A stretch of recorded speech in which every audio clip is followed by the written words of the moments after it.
We'll now hear from our open microphone speakers. Madam Secretary. Thank you, Mr. Mayor. Good afternoon. We did have a change to our speakers list. Your first 5 speakers will be Chris Poteet, Susan Morgan, Quincy Bradley, Kathy Stewart, and Davante Peters. I'll recite the speaker guidelines. Speakers must observe the same rules of propriety, decorum, and good conduct applicable to members of the City Council.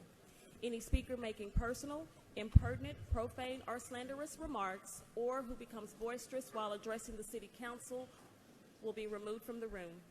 Individuals are given 3 minutes to speak. You'll notice the time at the monitors on your right and on your left. When your time is up, please stop. Address your comments to Mayor Johnson only. Also, if you have any handouts, you may go ahead and hand it to the officer to my left and your right, as it will affect your speaking time. Davante Peters.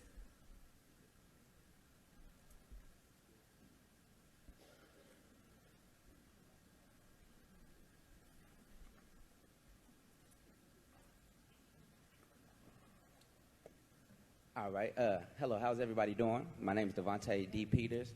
I recently ran for City Council unsuccessfully against Casey Thomas, but it was a great experience. This experience also led me to do the work that I do continue to do. Recently, we were in the media for doing our community engagement activities in the Greens, or specifically Highland Hills area. And this apartment complex is actually where a lot of the murders in the first quarter of this year took place. And so what we decided to do, myself and my brother Marcus X. Russell, we decided to move into this community, not to be outsiders, not to police anyone, but to be an extra resource in terms of safety and security.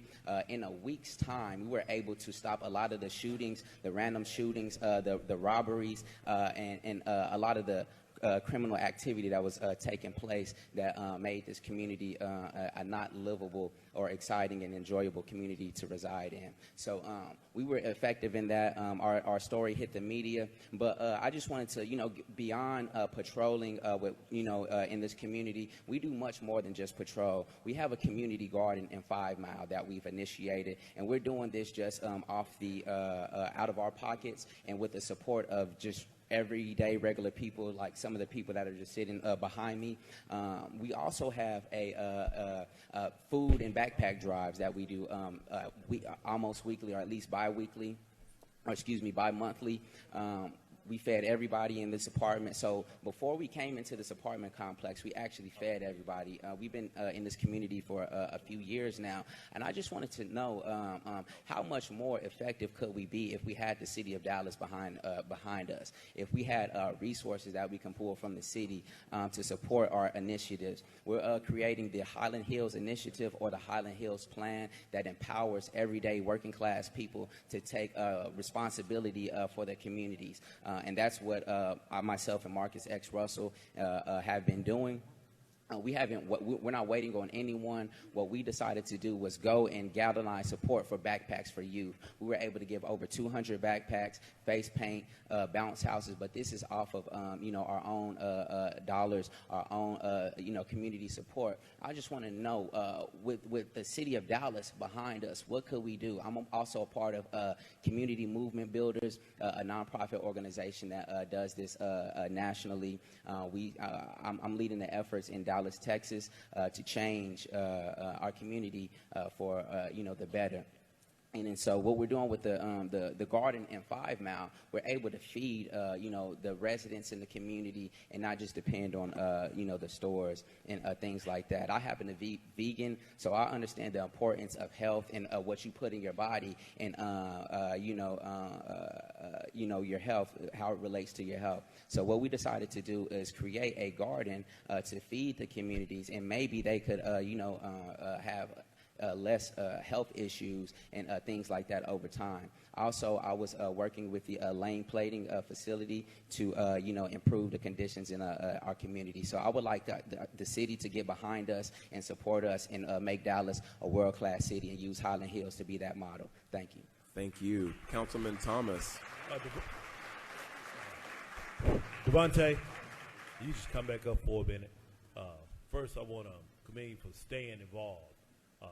Secondly, we do have a couple of departments who have programs for community gardens.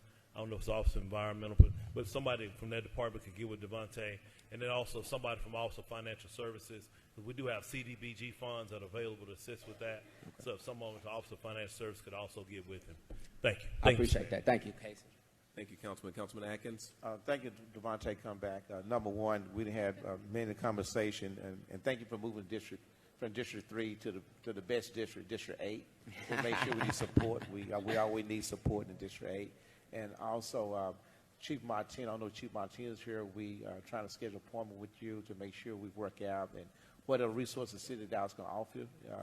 That we are here to help. We're not here to break the community up, okay? I appreciate that. Thank you very much.